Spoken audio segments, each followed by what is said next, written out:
Queridos hermanos, reciban un cordial saludo de los misioneros claretianos de la provincia de Colombia Oriental y Ecuador. Desde la Prefectura Provincial de Apostolado, junto al equipo bíblico, estaremos reflexionando domingo a domingo la palabra. Dejémonos iluminar por la gracia del Espíritu Santo. Dejemos actuar a Dios en nuestra vida. Abramos nuestro corazón al acontecer y a la voluntad de Dios. Escuchemos con atención. Lectura del Santo Evangelio según San Lucas. Después de esto, designó el Señor a otros 72 y los envió de dos en dos delante de sí a todas las ciudades y sitios a donde él había de ir. Y les dijo: la mies es mucha y los obreros pocos. Rogad, pues, al dueño de la mies que envíe obreros a su mies. Id, mirad que os envío como corderos en medio de lobos. No llevéis bolsa, ni alforja, ni sandalias, y no saludéis a nadie en el camino. En la casa en que entréis, decid primero: paz a esta casa. Y si hubiese allí un hijo de paz, vuestra paz reposará sobre él. Si no, se volverá a vosotros. Permaneced en la misma casa, comiendo y bebiendo lo que tengan, porque el obrero merece su salario. No vayáis de casa en casa. En la ciudad en que entréis y os reciban, comed los que os pongan. Curad los enfermos que hay en ella, y decidles: el reino de Dios está cerca de vosotros. En la ciudad en que entréis y no os reciban, salid a sus plazas y decid: hasta el polvo de vuestra ciudad, que se nos ha pegado a los pies, os lo sacudimos. Pero sabed con todo que el reino de Dios está cerca. Os digo que en aquel día habrá menos rigor para Sodoma que para aquella ciudad. Regresaron los 72 alegres, diciendo: Señor, hasta los demonios se nos someten en tu nombre. Él les dijo: yo veía a Satanás caer del cielo como un rayo. Mirad, os he dado el poder de pisar sobre serpientes y escorpiones, y sobre todo poder del enemigo, y nada os podrá hacer daño. Pero no os alegréis de que los espíritus se os sometan. Alegraos de que vuestros nombres estén escritos en los cielos. Palabra de Dios. Gloria a ti, Señor Jesús. El tema que nos presenta el Evangelio en este domingo nos habla sobre la misión, del envío. Esta misión que atraviesa toda la Biblia, el Antiguo y el Nuevo Testamento. Dios ha enviado a Moisés, a los profetas, al pueblo de Israel, para realizar entre los hombres una acción salvadora. Dios Padre ha enviado sobre todo a su Hijo Jesucristo para que los hombres tuvieran vida y la tuvieran en abundancia. El Padre y el Hijo resucitado han enviado su Espíritu para que vivifique y haga fecunda la acción de los discípulos. Estos discípulos son enviados para continuar esa presencia y la acción del Señor a lo largo y ancho de nuestra historia y de todos los sitios del mundo. La razón de existir de nuestra iglesia es esa: prolongar la presencia y la acción de su Señor resucitado, de nuestro Señor, de Jesús mismo.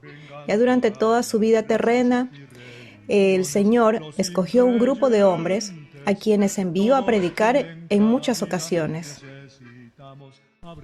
El evangelista San Lucas nos presenta el día de hoy el tema sobre la misión que tenían los 72 discípulos, que debían ser, en nuestro lenguaje actual, unos laicos, que seguían y escuchaban al Señor durante su vida pública, y que serían luego los primeros miembros de la iglesia, junto con los 12 que había designado el Señor.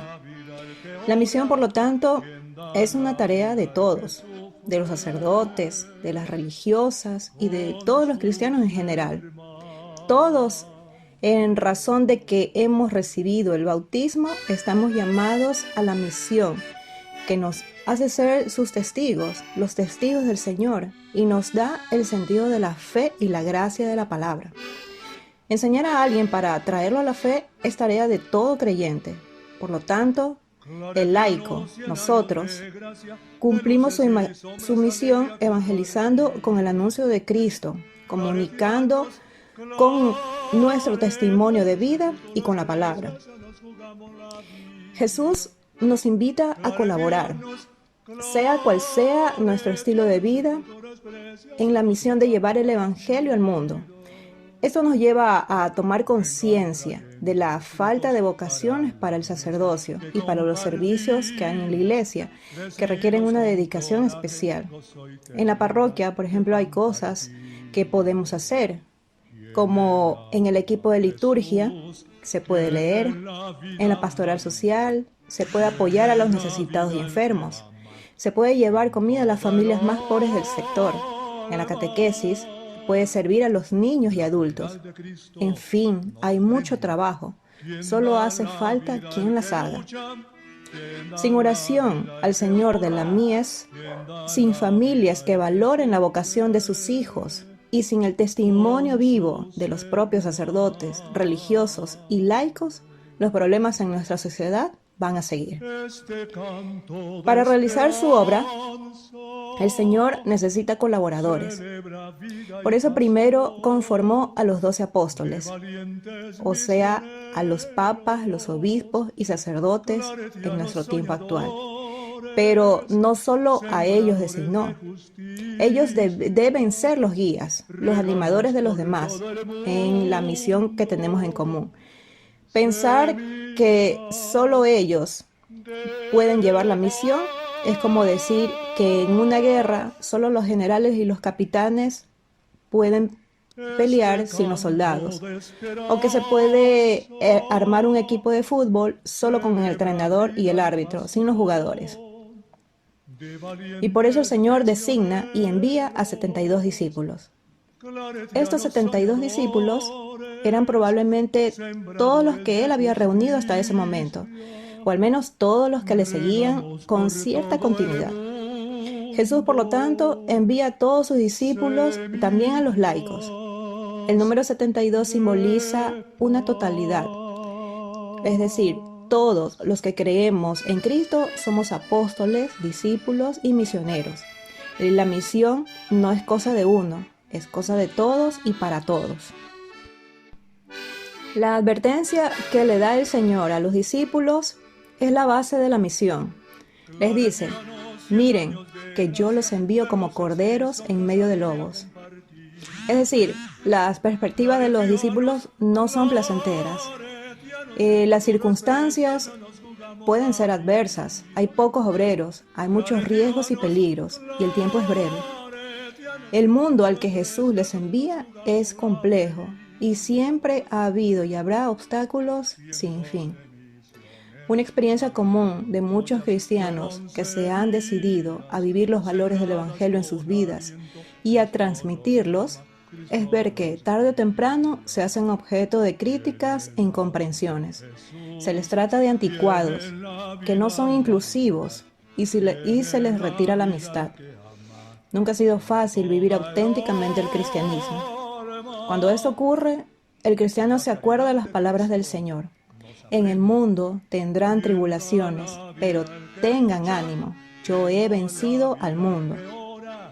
La advertencia que Jesús le da a sus discípulos es el camino angosto por el que todo cristiano debe caminar para alcanzar el premio, llegar al cielo. Es cumplir la voluntad del Padre en medio de una sociedad que refleja los antivalores como la última moda, fomentando la cultura del egoísmo, donde debo satisfacer mi vida por encima de los demás. Una vida cristiana conlleva muchos sacrificios y dificultades, pero nada se compara con llevar paz en el alma.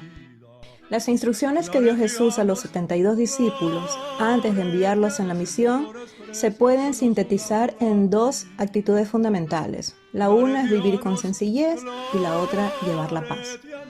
A ejemplo del Señor y en solidaridad con los hermanos necesitados, el cristiano auténtico asume un estilo de vida sobrio y sencillo, porque tiene puesta su confianza no en el dinero, sino en el Señor, en Jesucristo. Solo así la evangelización dará fruto. Porque si nuestra oración, nuestra vida litúrgica y nuestro hablar de Dios expresan nuestra fe, el estilo de vida que llevamos la hace creíble, porque se es coherente entre lo que se dice y lo que se hace. Jesús les dice, no lleven bolsa, ni morral, ni sandalias. Esa primera actitud hace referencia a la sencillez, a desterrar la ambición que nace de pensar que el dinero es el valor supremo en la vida, para poner toda la confianza en Dios y en la promesa de su reino. Quien vive esto es capaz de servir libre y desinteresadamente, libre de todo interés temporal, para no entrar en discusiones o negociaciones que contradigan los valores del Evangelio. Es libre para dirigirse a su meta sin distraerse por el camino. Es libre para no agradarse a sí mismo, sino a Jesucristo, y buscar el bien de los demás. Y es libre para amar, es libre para servir. La segunda actitud que han de tener los discípulos es la paz. Quien se ha identificado con el Señor siente dentro de sí una profunda paz y sabe comunicarla. Paz a esta casa, dicen los discípulos, y su palabra eficaz transmite la paz verdadera.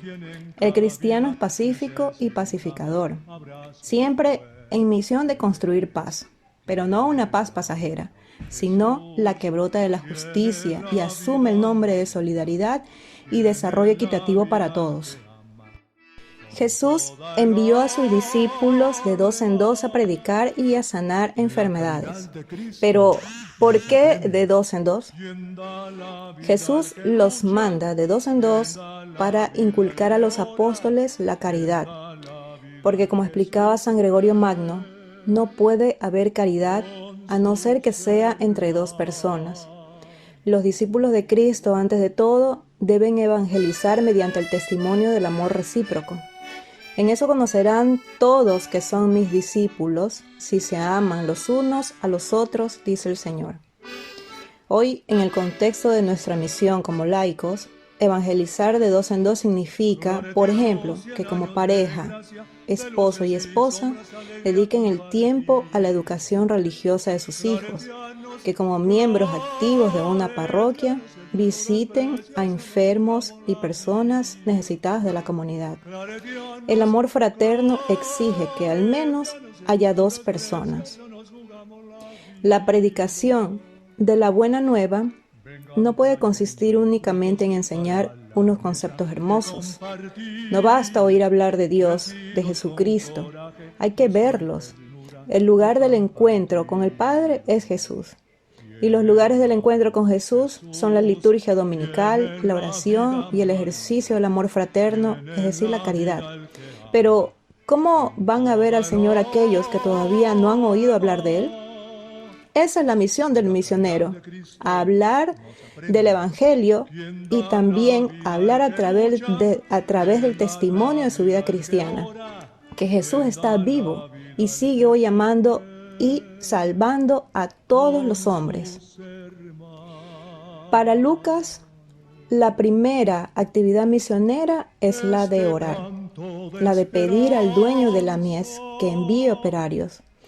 Es el hombre, más que Dios, quien necesita de la plegaria. En ella arde el corazón del apóstol ante las necesidades de sus hermanos y ante el amor que Dios les tiene. Es la oración la columna vertebral del hombre, la que nos da la gracia de mantenernos en perpetua comunicación con Dios. No hay testimonio ni misión sin amor fraterno ni oración. Hay que decir y hacer. Por ello Jesús los envía a predicar y a sanar enfermos. Los misioneros no se limitaron a predicar la proximidad del reino de Dios. Sanaban enfermos y hasta resucitaban muertos. Continuaban así de manera exacta la actividad misma de Jesús, que pasó haciendo el bien y curando a todos los oprimidos por el diablo. Ni Jesús ni la Iglesia tras él se han limitado a predicar. Han realizado acciones concretas en favor de los más pobres, de los más indefensos, los enfermos, los endemoniados, los marginados. La Iglesia no es una entidad enseñante o una asociación nacida para fundar hospitales y escuelas, pero siempre el anuncio del Evangelio ha ido acompañado de gestos de amor hacia los más necesitados, incluso de bienes materiales. La caridad de los misioneros les ha empujado con un instinto muy certero a abrir escuelas y hospitales y demás sitios para salir en defensa de los más desposeídos y oprimidos. Cuando regresan los discípulos, se alegran y les dicen a Jesús: Señor, hasta los demonios se nos someten en tu nombre. Habrá siempre quienes acepten con fe la palabra de Dios que se les predica, pero también habrá siempre quienes la rechazan e incluso quienes lleguen a perseguir y dar muerte a los enviados de Jesús. Sin embargo, Jesús ha dado autoridad y poder a sus apóstoles sobre los espíritus inmundos. ¿Por qué entonces este fracaso, al menos parcial, de la misión? Se toca aquí un misterio. Es cierto que Jesús ha recibido de su Padre todo poder en el cielo y en la tierra, y que ha hecho partícipe de ese poder a los apóstoles. Pero también lo es que Dios ha dejado un margen de libertad y de fuerza al adversario, el diablo. Dios le ha concedido el poder de tentar e incluso el de dar la autoridad y gloria de los reinos de este mundo en ocasiones a quien quiere. Pero el diablo reclama la adoración a cambio del poder que otorgan. Adorar significa reconocer como fin último y norma suprema de moralidad a algo que no es Dios, un ídolo tras el que se oculta Satanás mismo. El adversario del reino de Dios es derrotado, es arrojado fuera cuando la palabra de Dios es acogida por un hombre. Por eso su rabia es contra los cristianos, consagrados y laicos. El enemigo no se limita por eso. Por eso sus esfuerzos son por atraer hacia sí a los poderes de este mundo, sobre todo el poder político, para convertirlos inmediatamente en perseguidores de la Iglesia. La predicación del Evangelio, la misión a todos los hombres inaugura ese combate escatológico y logra ya las primeras victorias contra el odio, la mentira y la muerte. Es verdad que Jesús ha dado a los discípulos el poder y autoridad sobre todos los demonios, pero también esas victorias están teñidas con la sangre de los mártires que entregaron su vida defendiendo la fe. En definitiva, la Iglesia misionera continúa en el mundo la presencia y la acción de Jesús, el enviado del Padre. La Iglesia anuncia la salvación a los hombres y la realiza. El mensaje de la Iglesia alcanza al hombre entero, a su alma y a su cuerpo, en cuanto individuo y en cuanto miembro de una sociedad. La Iglesia, rica con el don del Espíritu Santo que le confiere el poder mismo de Cristo, abre en el mundo un espacio donde reina Dios, donde reinan la paz y el amor, donde el diablo pierde su influencia. La misión encuentra muchas dificultades y experimenta fracasos, pero comienza ya a realizar en este mundo el cielo nuevo y la tierra nueva. En la vida nos podemos encontrar con muchas dificultades cuando nos decidimos por conseguir la salvación, la vida eterna. Y a todos sus testigos, sacerdotes o laicos, individuos que vayan solos o en parejas, Jesús repite hoy lo que le dijo a los 72 discípulos: estén alegres porque sus nombres estén inscritos en el cielo. Que la firmeza de la vocación a la cual hayan sido llamados desde donde estén no sea removida por las circunstancias que los rodean. Antes bien, cíñanse el escudo de la verdad, para que puedan resistir en el día malo, como dice en Efesios 6. Amén.